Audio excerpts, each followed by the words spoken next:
Umezungumzia kuhusu Dominika ya Matawi, Ndio. Dominika ya Mateso.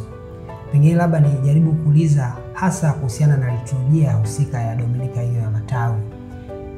Tunaisikia inaitwa Dominika ya Mateso, lakini tukiona inapoanza iko na furaha.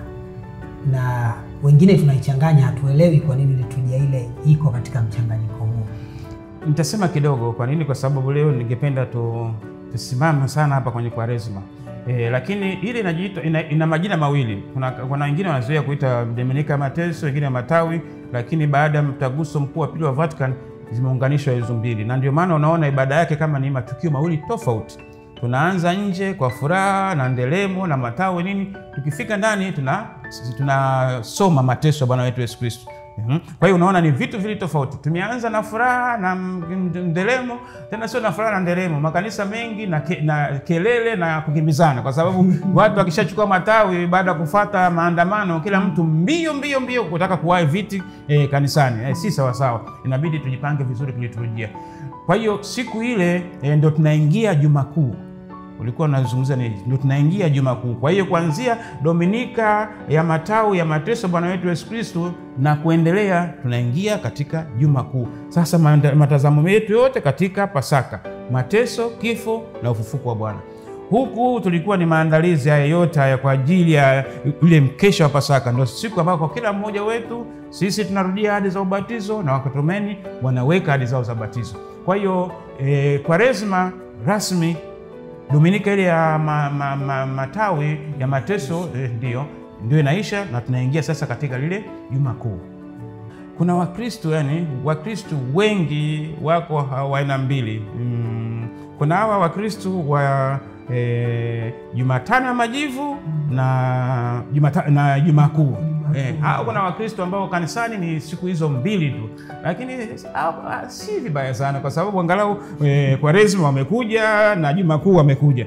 Lakini Ukristo wetu haupaswi kuwa wa Jumatano ya Majivu na wa siku ya Juma Kuu.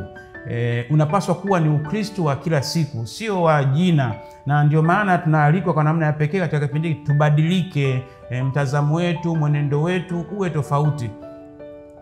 Umezungumzia hapo, kuna mtu ananichekesha, majivu kuna wengine yana thamani kubwa kuliko. Unajua tunasema nini? Ukikuna nazi unapata yale machicha, au ukikamua unapata tui na machicha. Lile tui la Jumatano ya Majivu wengi hawalijui thamani yake. Wao thamani yao ni katika machicha ya Jumatano ya Majivu. Kwa nini nasema hivyo? Tumezungumzia juu ya Jumatano ya Majivu, inazungumzia juu ya toba, na inazungumzia kutukumbusha juu ya kifo, lakini watu haya hawayakumbuki. Mtu tumemaliza Jumatano ya Majivu, anakuja Alhamisi atataka na hapa kwa majivu, kama vile tuna Alhamisi ya Majivu, au kama tuna Jumamosi au Dominika ya Majivu. Sasa mpaka unashangaa, unaambia wewe, mtu haoni thamani ya Ekaristi, kwa sababu akuja kwenye misa, akija haombi umkomunishe, anaomba majivu. Kwa hiyo unaona kama wakati mwingine vile ambavyo tunavipa thamani sio ndio vyenye thamani, vile vyenye thamani tunavisahau. Kipindi cha Kwaresma hayo ndiyo mambo ya msingi, toba yetu, metanoia yetu, mabadiliko yetu, ukarimu wetu, lakini hasa sisi ni majivu, hatuna chochote. Usijione kama kuna kitu kingine chenye thamani kuliko uhusiano wako wa karibu na Mwenyezi Mungu, kuliko uhusiano wako wa karibu na jirani yako. Na ndio vitu ambavyo vinasisitizwa sana katika kipindi chote cha Kwaresma kabla tujaingia katika Juma Kuu.